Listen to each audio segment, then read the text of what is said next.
started here. You got your water? Did you bring your water with you? We do have some water. I'm just fixing some technical difficulties here before we get started. No problemo. All right, I think we're good to go. So just to let you know, Brother Sage, we are live on YouTube and TikTok. So we're gonna field some, listener questions if they have any, if that's okay with you. If not, I can take off the live, whatever works best for you. Yeah, I like everybody to do Q&A and be involved. Awesome. Perfect. Great. Yeah, so we'll hopefully have some listeners come on and ask you a few questions, but welcome back. Yeah, when was the last time we talked? It was before COVID, I think. Yeah, it was. Or in March. Right when it was going down. It was before they did the lockdown. Yeah. It was. So last time we had Sister Madeline on as well. Yes, I do remember her. Yeah. Unfortunately, she couldn't join us here today, but we're really glad that you're able to come back. We understand you're currently working on a new book. Is that correct? Yes, I am. And here's the cover. I don't know if you can see that. That's Urine Teachers by Brother Sage. Where's that picture come from on there? What's that all about? All right. So it's called the Manual for Urine Therapy Teachers and Therapists. This is the definitive book on people who want to turn this into a career. Awesome. That's a great idea. How many practitioners are there in North America? That's a good question. That is a great question. We'd have to do a survey. I know how many there are on the planet, but the United States, it keeps changing because more and more people are being vocal. Totally. So is this a field that's growing actively right now? Yeah, it has been since I jumped in 2017. And you're able to supplement your whole income and live in like kind of an affluent place like Boulder? Well, I'm a successful wellness practitioner. I've been doing this for 40-something years, and I've got a long following here in Boulder. I'm still popular. Yeah, so for people who are just tuning in and don't know who you are, can you give us a high-level overview of who you are, what you do, sort of introduce yourself? We have a lot of new listeners since we last interviewed you.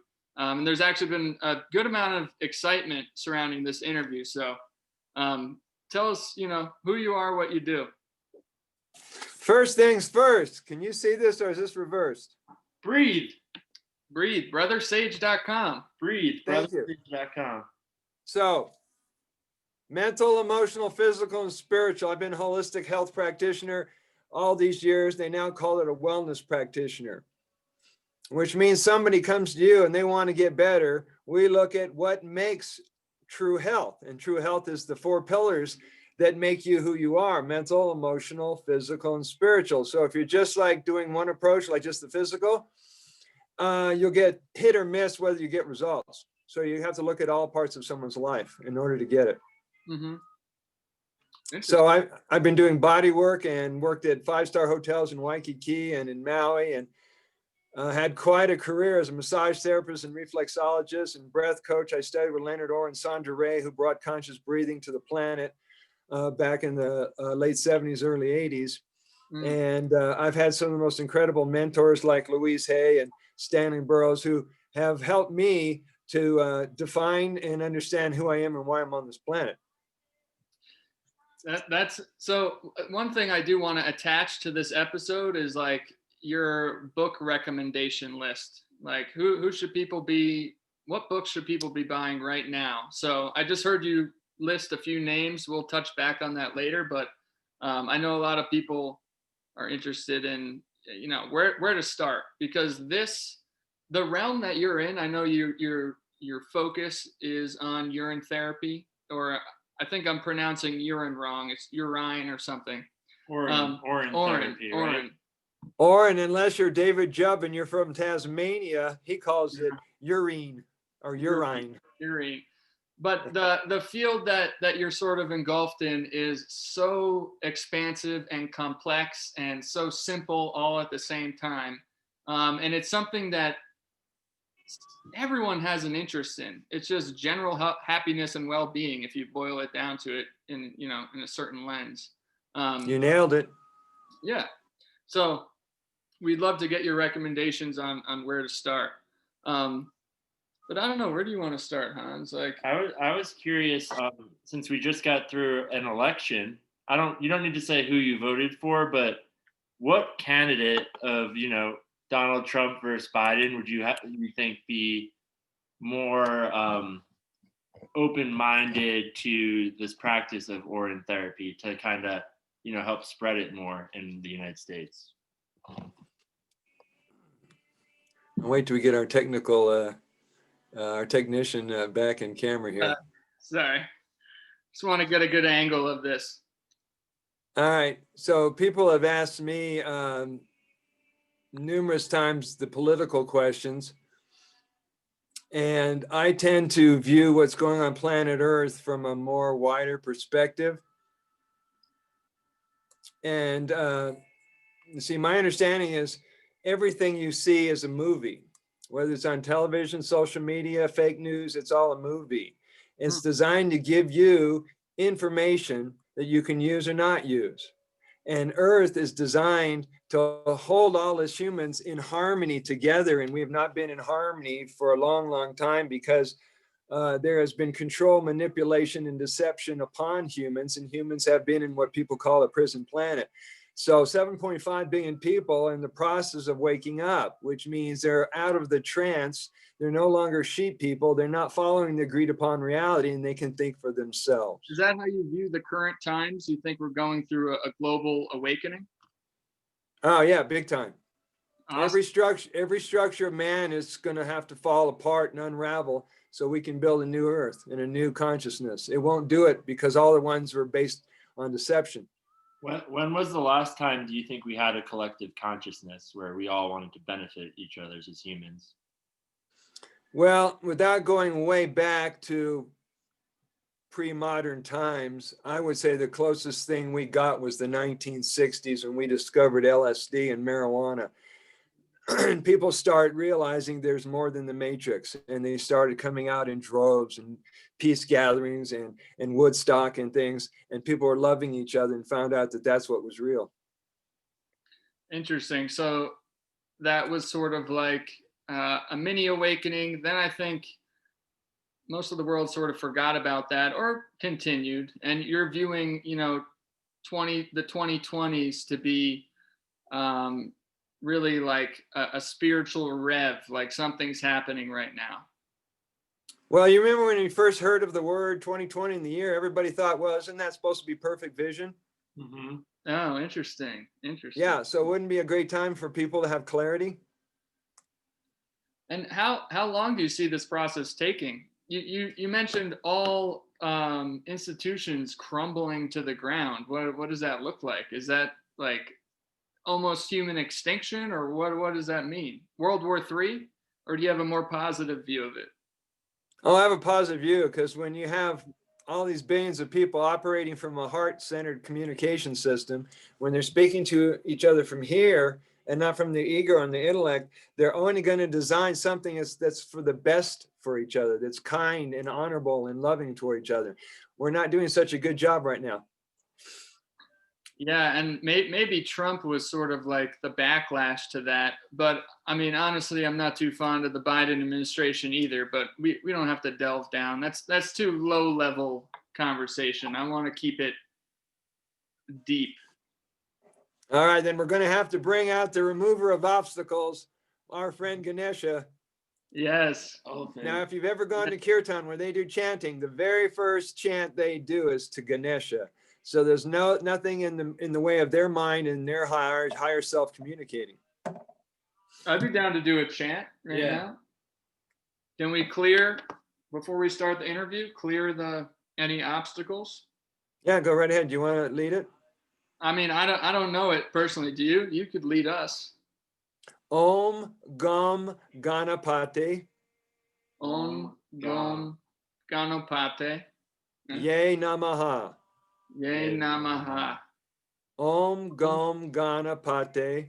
Om Gam Ganapate. Ye Namaha. Ye Namaha. One more time. Om Gam Ganapate. Om Gam Ganapate. Ye Namaha. Namaha. So you invoke the presence of Ganesha, who is the child, the elephant child of Parvati and Shiva. I like that. Sorry, my computer is making weird noises, but thank you for that. Yeah, That's pleasure. interesting. I was thinking, I was looking into tattoos, and I just read about Ganesh. I never really knew what it stood for in the past. So cool little connection there. If you ever go deep into Hindu studies in the Gita and all that stuff, you understand it's all about human characteristics and states of consciousness. It's not so much that we're battling a physical enemy or an evil spirit, and yet we are inside of us. And that's where the true war and the battle is to make peace with yourself. That's interesting. So where do you see your new book sort of fitting into the urine therapy movement? Do you think of it as a movement, or Oh yeah. Yeah. So your book is teaching other teachers. That's awesome. I'm excited for that. What are you bringing to the table that's not already there? Are you trying to like legitimize it? Because I know that's a struggle, legitimizing the practice. Or is it not? Well, it's the same kind of conversation when people say, well, how do you certify a urine therapist if it's free pee and all they're doing is telling people what to do with it? Well, it's all self-certification. The way I look at it is that when you've done enough work with your clients and you get results, then you can say you're a urine therapist or you're a urine therapy teacher. Mm-hmm. There's not going to be a medical board that has you sit in front of a table of people and go, okay, I drink my pee, I rubbed it on my friends, do I qualify? It doesn't work that way. Right. So I So guess how I see this now, one of the people who endorsed the book is a dear friend of mine. He's also one of my urine therapy advisors. This is Dr. Vijay Gupta. He's been a professor of hydrology, which happens to be the science of water at the Colorado University for 35 years. Well, he endorsed the book and wrote it in academia terminology so the book could be accepted by universities. Oh, wow.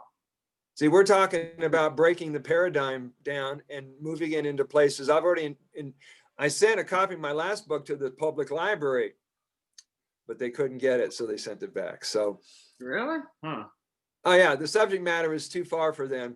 On another note, I was doing foot massage and reflexology at the Boulder Unity Church for about 8 years, and the word got out to the board of directors that I was talking about urine therapy. So I got it wasn't personal, but I got a note from the minister. It says, hey, listen, that subject can't be brought up here at the church. You can't be a practitioner here anymore. So I realized that there's prejudice even in New Age churches. I mean, the freedom of speech was crushed on in that one email. I mean, that is impeding on your freedom of speech to say what can be provided at the library, to say what can be provided online, or I don't know. Yeah, but that tells me we're onto something. We're onto something. It's kind of like if you're watching the whole scene with Trump taking down the cabal, they're always saying, okay, those guys are getting nervous. They're starting to come apart. Well, the same thing was happening when you start talking more and more about urine therapy. People listen, particularly if you've talked enough like I have. My massage therapist is about to start doing urine therapy. Really? I mean, I talk to people all the time. I say, hey, you're sick. You know, you got medicine in your bladder. We should talk about it. That's interesting. That's awesome. So it sort of motivates you. And since we do have a lot of new listeners, can you sort of just explain briefly what the practice is? And is that urine right now? Yeah, this is today's. I brought some samples so you can see what a guy looks like who drinks his pee. And this is evolving urine, which I would love to explain. This is June the 6th. This is a 5-month-old evolving urine. There's no such thing as aging anymore because it's a constant regrowing more potentiality and potency. So it actually is evolving just like you are. Do you refrigerate it, or what? Does it ever go bad, or how does that work? Well, what we're looking at, what we're discussing is the most antibacterial, antiviral, antifungal, anti-cancerous, antiseptic substance on the planet. So nothing can grow in it except its own nutrients. Interesting. So yeah, I'd like to go back to that. It's the most antiviral, you just listed off a bunch of different things, some substance on the planet, and the way to utilize it, as I understand, is to drink it, and you can also use it as like a topical solution. Is that correct? That's correct. And if you get a copy of either of my books, we've got all the protocols listed, including the new ones that came around the last year. Nice. Great. Awesome. Well, I'm going to check the chat here, see if we have any questions. Come on, guys. Now, this is me drinking 5-month-old pee on camera. Evolved pee. This is evolving pee. So what's the difference between the evolving pee and the fresh pee? You like the smell now?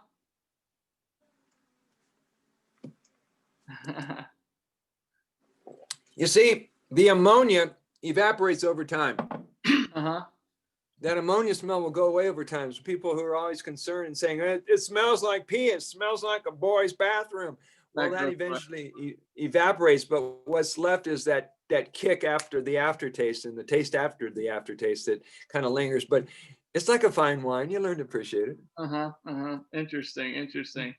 So we have no questions yet. A few people are saying that this is interesting and stuff, but I know I have a request. Someone emailed me and wanted to come on and ask you some questions. So I'm going to touch base with them really quickly. I had one question come up from a listener. They they heard you mention you're a massage therapist. And yes. They were curious if you used urine as a topical ointment in your massages, or what lotions did you use for your massage? Well, I'm typically using a single oil like sesame oil because I've also studied Ayurvedic practices, and something that's good for Vata, Pitta, or whatever the body type is. And I might put in an essential oil, but I only use urine therapy on the clients that are practicing urine therapy. I see. Interesting. So the person who emailed us, his name, he calls himself Pickles. He's going to be hopping on in a second here. But a few other questions that I read here. One is asking about, they've heard that dropping urine into your eyes is really good for your vision. And they sort of want you to speak on that a little bit. Okay. It's called an eye rinse. It's one of the protocols, and there's several ways you can introduce it to your eyes. Now, typically, I suggest that people use the fresh up to a day, maybe 2 days, so it doesn't switch to astringent and a sting to the eyes. So you want to keep it on the fresh side. You can either apply it with an eye cup. You guys know what an eye cup is? No. Oh, is it sort of like a little plunger for your eye? Yeah, it's shaped like the eye, and it's half the size of a shot glass. Mm-hmm. Oh, gotcha. And what you do, you'll fill it up with the urine, and then you put it over your eye, tilt your head back, and blink about 7-8 times, and hold it there for about a minute, and then tip your head forward. Now, when the urine drips off, just wipe it on your face, because you're going to want to have nutrients on the rest of your face.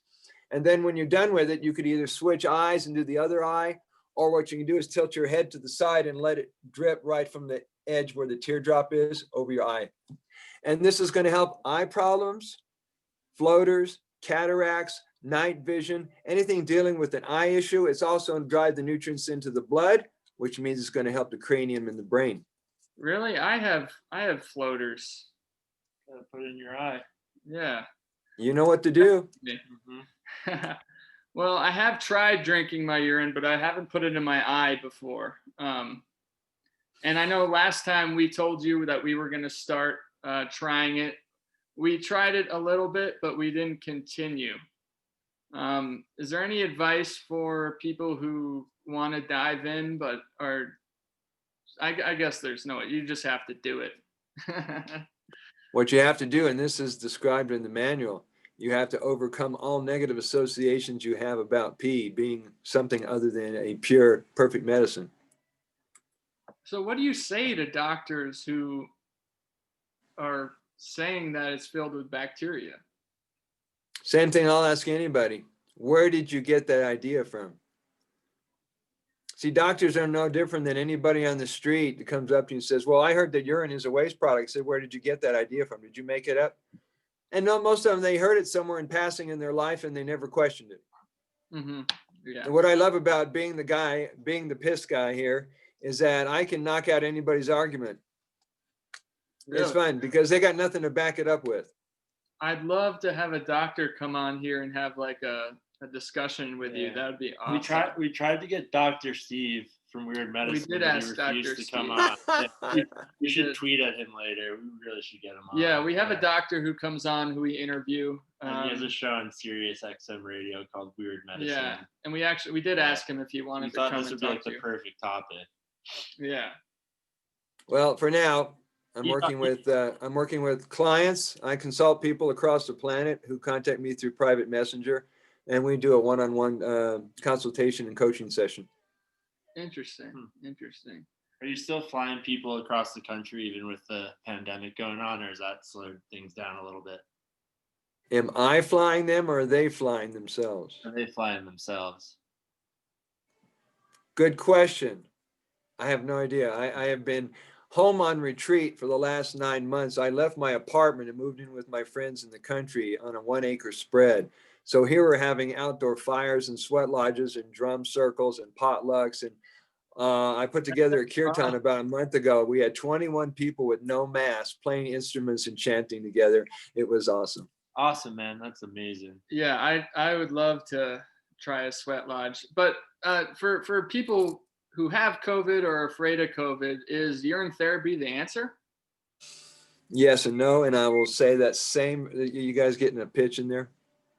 Yeah, just someone keeps messaging me. I have to tell them to stop. You just mute your phone. It's No, not. turn off the notification. Yeah. Okay.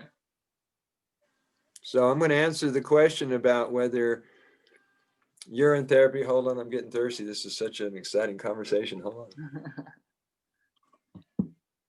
I tested out my new girlfriend. I drank my pee in front of her and she was cool about it. So I knew she was a good fit. Nice. So yeah, that's a good avenue to go down when you are dating and you are drinking urine.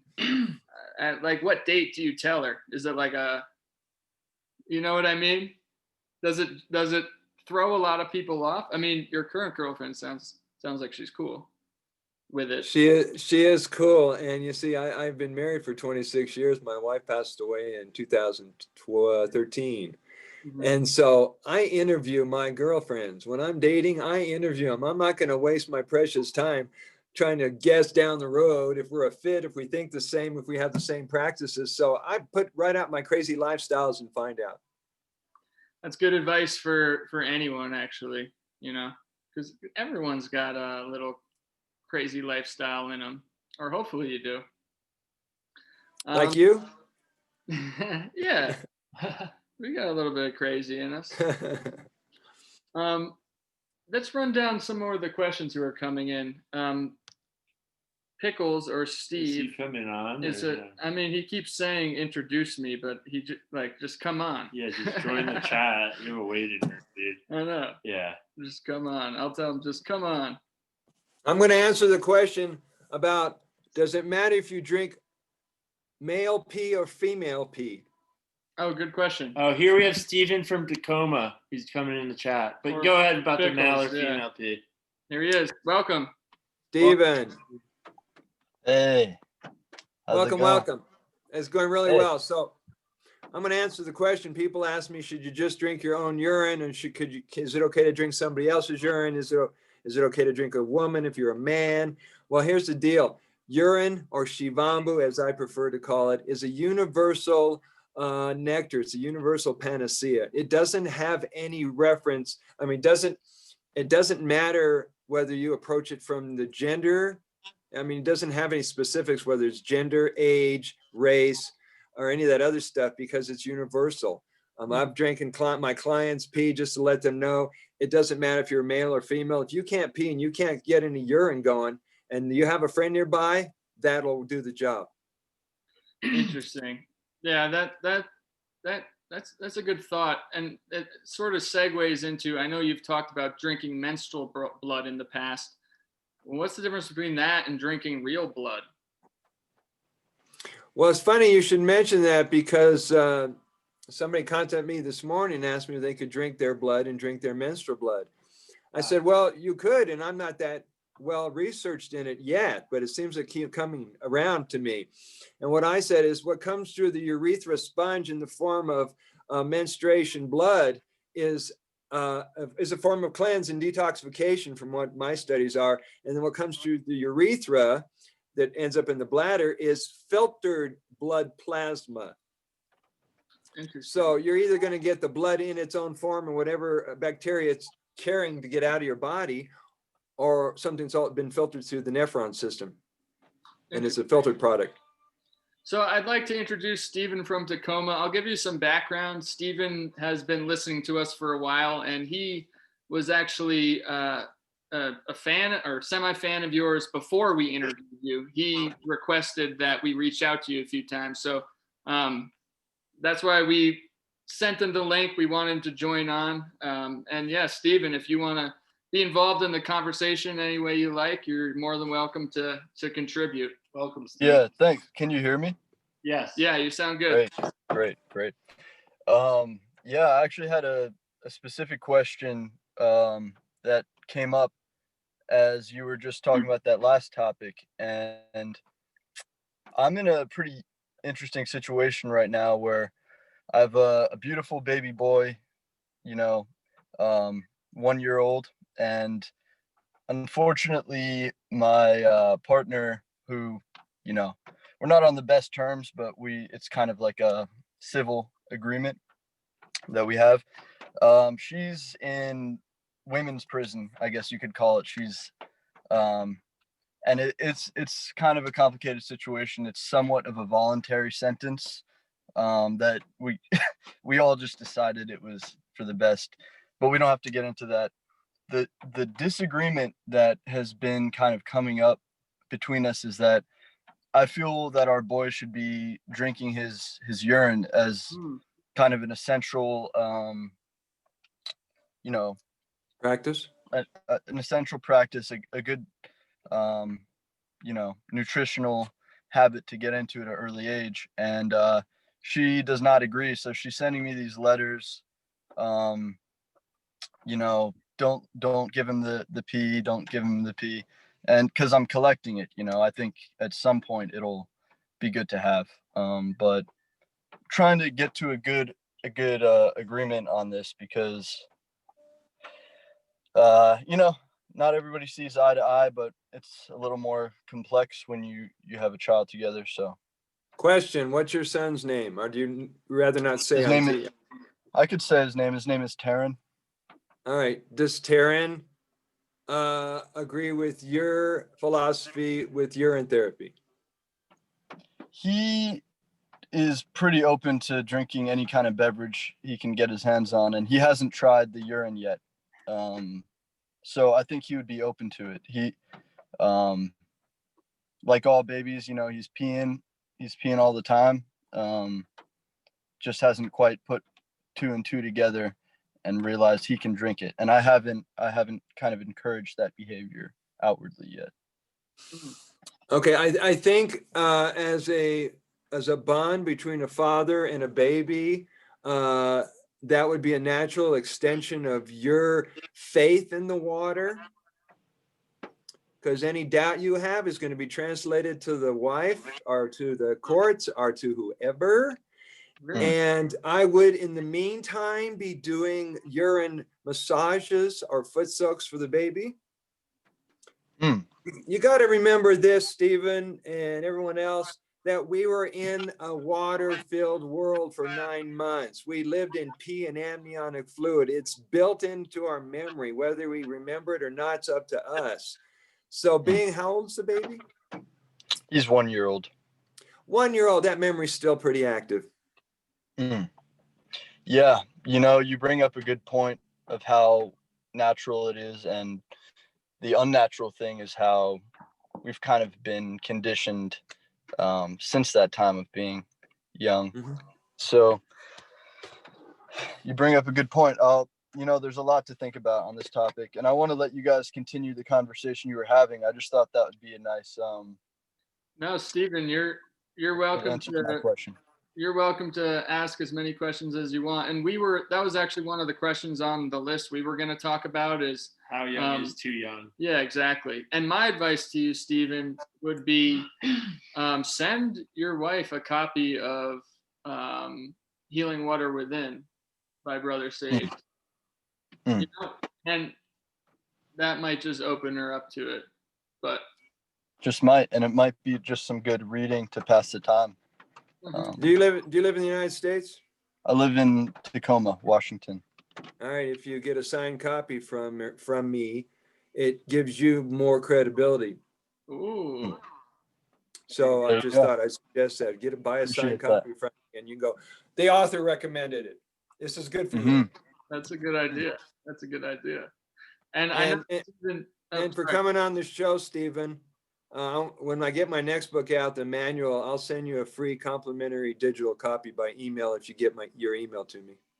I appreciate that. Mhm. Thank you. And I know, Stephen, you also had some questions about immortality. I know it sort of shifted the conversation, but I know you mentioned that in an email. But Yeah. we can proceed however you want. Yeah, I mean, immortality, that's a big topic. I don't have any specific questions on that besides, Brother you Sage, know, you touched on what would you, I do want to ask, what would you say the link is between, you know, the eternal golden stream and immortality? Well, first of all, since this show is about blowing people's minds and transforming consciousness, we might as well jump right into it. Yes. All right, take one of these, take a deep breath. You guys look like you're doing the wave at a football game. All right, I want you to let this idea sink into your mind. You're already physically immortal until you prove that you're not. Interesting. Wait, say that again. You're already physically immortal. It's the same thing with breatharianism. You're already physically immortal until you say otherwise. You see, if you spend all your time trying to prove to you have to die, you're on a slow suicide route. The reason people think about death being real because they're secretly or unconsciously miserable and they're unwilling to tell the truth about it and process it out. Even people in New Agers and spiritual people, they end up dying because they are miserable. But if you fill your life with a lot of aliveness and activities that connect you with people, why would you want it to end? Interesting. Wow. So the immortals like myself, we're no different than anybody else, but we tend to resonate or vibrate at a consciousness of eternal now time. And in eternal now time, you're going to hear that conversation a lot on the internet and social media. Eternal now time is where everything exists right here and now, including your perfection. So you're saying that you are immortal? Yeah. And how? And you I've know known that because you just know, right? Well, that plus I was activated by a man who was 9,500 years old, Babaji. Wow. That tends to stick with you. There's too many directions to go with this. I want to know about Babaji. I want to know about activation. I want to know about everything. Let me check the phone here for any questions. No questions yet. Physical Immortality by Babaji. So I have a question. This is by Leonard Orr, who is a devotee of Babaji. And he's the guy who got me to drink my pee. So how common is it that the people who have, I don't even want to say achieved immortality, but recognized it, are all present in the same physical time as we understand it? So people who are alive on this planet right now, do you think that there are a great number of people who are immortal, or would you say yes? Is that what? And so would they then be more present? I guess my question is, would there be different amounts of people immortal present at different times in history, more times than one? Do you kind of get what I'm saying?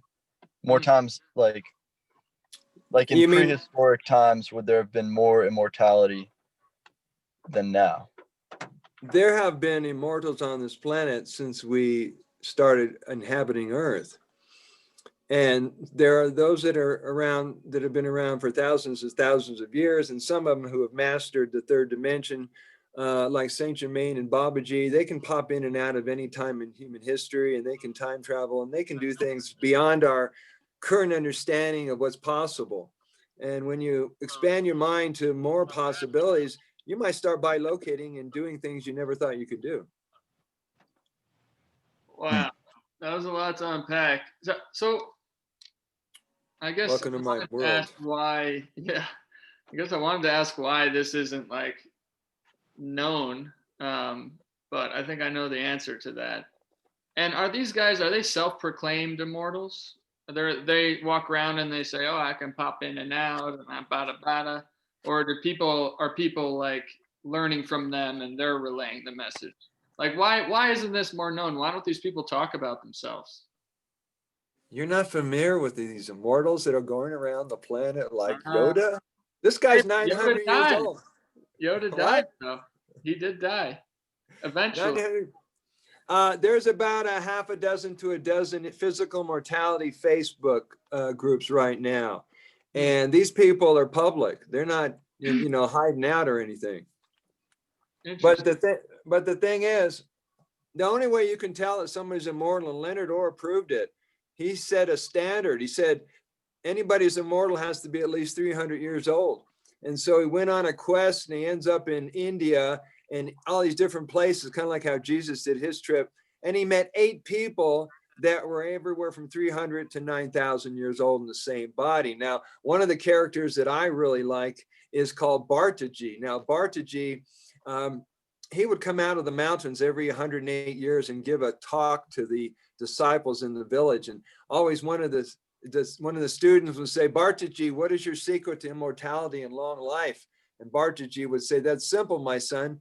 I like to stay away from people." I'll be right back. Then he goes away and comes back in 108 years.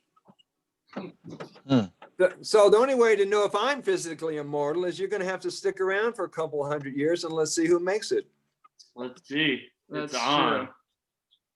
And does that fall into the realm of like being impervious to physical harm, or do you sort of have to just get lucky and not be hit by a car? Well, if you have a high enough consciousness of personal aliveness, and you've done enough work on yourself, and you're living in what some people call the violet consuming flame or the white pillar of light, no bullet, no germ, no enemy, no virus can touch you. Wait, so no bullet? Yeah, I think Morpheus got it right when he was teaching Neo how to dodge bullets. Interesting. We just got a question in from a TikTok user 965143987. Yes. And they wanted to ask, they heard of this conspiracy theory. Are you familiar with R. Kelly at all? No, not yet. He was this R&B kind of really prevalent hip hop artist. I think his probably most famous song is like called "Trapped in the Closet." And he was, or Ignition. Or I Believe I Can Fly. Yeah. But he was accused of peeing on all of these young women. And the conspiracy is that he was actually doing this to heal them, but then he kind of got accused of all these sexual charges. Well, that's the way the world takes something. If they don't understand it, is they criticize it and condemn it. So maybe Kelly was being helpful to these. Yeah, possibly. You see, it depends on if it's taken in the right context. There was a video with Madonna a couple of years ago. She does a cold water plunge where she puts her body inside this ice tank with ice and water. And then she gets out and she drinks her pee. And she says that's the secret to her health and her face and her hair. And Wait, so Madonna? Madonna, yeah, it's floating around. It's on one of my websites, She's a Shivambu Hut. I didn't know Madonna was a pee drinker. That would Well, you explain see- a lot. Yeah, and depending on what context you take it, we caught a video with Boy George explaining how he drinks pee, and there's been boxers and basketball players who use it externally. So when you're I bet Sylvester Stallone drank his pee. Have you heard about where he would sit under a glass table and have women defecate on it? No, Mm. didn't come to my attention. so if you're a pee drinker, do you just are you gonna look like this, like you look like now for the rest of your life, or do you continue to age? No, you You're- continue to get healthier, younger, and more vital. So it's sort of like a Benjamin Button type situation where you're getting younger and younger and younger. Yeah, you get younger and younger, particularly if you do a lot of fasting and purification. My diet is basically fruit and urine. Really? And then one day What fruit? will you return to the womb one day? No, I don't see that happening. But you can if you want to. You have to tell me what your definition of the womb is. We just got one more question. Seems like a pretty ideal place to be. Yeah, like it's warm. You're being reborn. You're in a woman's stomach inside of it. Better than Yeah, this well. bunker I'm in. So, Brother Sage, we got a couple questions just came in. Yeah. In regards to sex and sex life when it comes to urine drinkers. How can urine enhance your sex life? They said like lubricant ? I don't know if that's what it's used for. Does it enhance orgasms? Does it enhance libido? Does it do any of that? They essentially just wants to know if drinking urine will enhance your sexual life. Yes and no. I'm going to do the yes and no answer again, because if you have the right state of mind and you're able to have good sexual fantasies, the urine is only going to make it even better. But if you have a broken record of having bad sexual relationships and you're still healing at the core level, that's not going to improve it. You see, it's an inside job. I see. So would you recommend drinking urine in the bed, like under the sheets? I say under the sheets because say they're not on the same level, the same vibration of understanding. You wouldn't want to necessarily open them up to it in that moment, but during sexual activity, is it appropriate to drink urine? Not appropriate, but beneficial.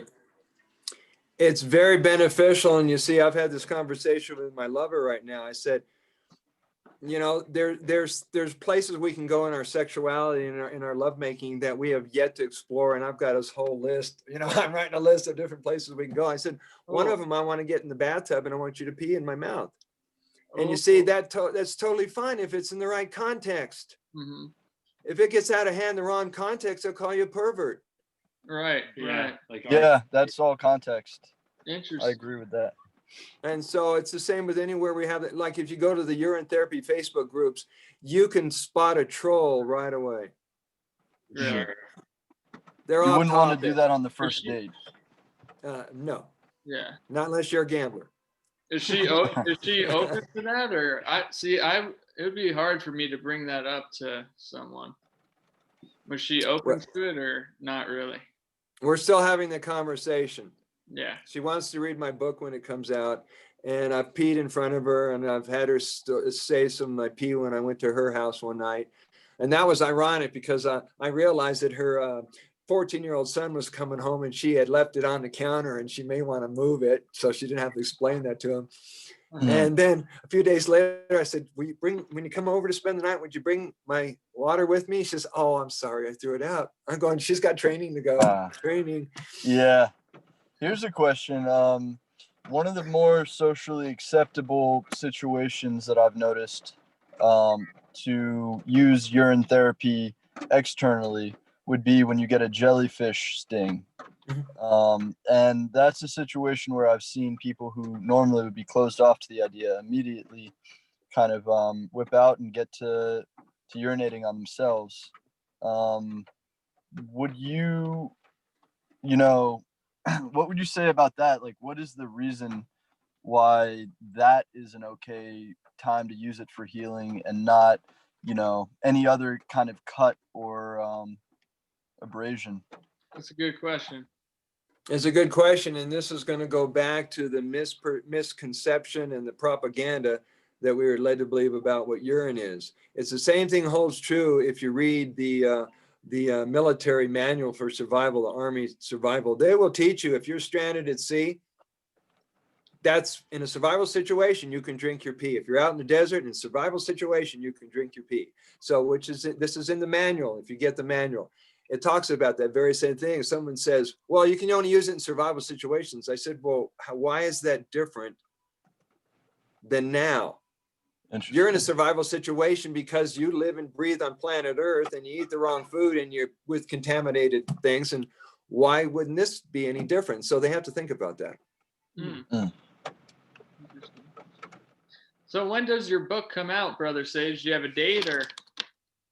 Well, the date that I got in my vision was 11/11. Oh shit, that's today. That is today, and it's right now at the publisher. He's doing the last formatting before he sends me the proof, and I say, yeah, that's it. You got my blessings. Wow. It can go live anytime. Congrats. There you go. That's a huge accomplishment. Finish a book, and you had a vision you were finishing today, and you did. That's pretty impressive. Yeah, very impressive. Yeah. Well, it was divine time. It was perfect timing because I was asked to be a guest speaker over at the Urine Therapy conference in Botswana in August. We were going to open up Africa, Nigeria, and Kenya, and various different countries so they can learn how to create groups and so forth. But it fell through because of the COVID. So I wasn't flying. And also somebody was setting it up, whose name is Henry Draper, by the way. He was setting this up in Baja for a retreat, and that fell through. So now the book's coming out. At least you found a way to occupy your time. What did you guys do on your summer vacation for the last 9 months? I mean, it wasn't vacation. I had to work, but our lifestyles changed though, which was good. I feel like everyone's lifestyles changed a little bit. Some for the better, some for the worse. I think mine changed for the better and worse at the same time. But I'm wondering how long it was going to last. Yeah, continue, Stephen. I'm sitting here wondering if you were to, what would an ideal diet be for someone who is looking to get into urine therapy but wants to ensure that it is the healthiest stream they could get and kind of really kind of solidify some good nutrients through their diet into their urine? Well, first of all, I would show people the purest form of eating and then the different steps to get there so people can decide. I mean, the purest you can go is breatharian, followed by someone who lives off urine, followed by someone who lives off fruit, and then you get into raw foods and you get into veganism, and then that leads to vegetarianism, and then you start adding other things. So it depends on where you are in that scale. And some people just feel intuitively to eat or not eat. I mean, what I've been teaching in the last 3 or 4 years is liberation from food slavery. You got to also realize that nutrition is all a mind fuck, because nutrients come to you energetically and from life itself. But we get so obsessed about having the right food and the right combination, the right nutrients, it's difficult to really be joyous in life. Can you expand on that a little bit? Yeah, it's really simple. And let me prove to you that you're a breatharian real quick. Now, if you add all the times of the day that you eat solid food or drink liquid food, it probably comes out to about an hour and a half of the day. We kind of rough guesstimate on it. So for 23 and a half hours of the day, you're not eating or drinking anything. Technically, you're a breatharian. So what is that? Where is that nutrition coming from? You're saying what you eat is going to keep you going all day? I mean, that's the idea in science and medicine, and Yeah, and there's things that don't make any sense to the logical mind. There are fruitarians that do 100-mile marathons. They do 100-mile marathons and they eat like 25 pounds of bananas. Things are beyond what you think they are because reality is bendable. Mhm. Interesting. So how do people die of starvation then? It's a mindset, you're saying? I think people die of starvation because they stress themselves to death, Interesting. or they worry themselves, because if they were in a relaxed situation, their mind would find water and food, or they would transcend it. Interesting. So many topics to delve into, but I think we're almost out of time here. Brother Sage, is there anything you wanted to touch on today, or is there anything that you wanted to tell our listeners? Yes. Let's talk about love. Love needs more time to airtime than fear. Fear has been sold to us in the last 9 months, and people are scared left and right. They're staying alone. They're staying separate. This is a time where we need to celebrate love and embrace each other and stop being afraid to be alive. Mm. Mm. And what does that look? What does that look like to you? Yeah, that's a beautiful message. Well, I'm a hug addict, so I always get 6 hugs a day, but that's just me. I would say engage with people. Don't talk about politics, but talk about their life. Get involved with them, listen to them, cheer them up, tease them, whatever it takes. We need to bring more laughter and joy into our world. And if we get enough people having fun, guess what? We can turn anything around. Amazing. Love that. I love that. All right. Well, thanks, Brother Sage. Can you say the title of your book one more time just for our listeners and where to find it? The title of the book is called Manual for Urine Therapy Teachers and Therapists. It will be available either directly from me or on Amazon in the next 2 or 3 days. Amazing. Great.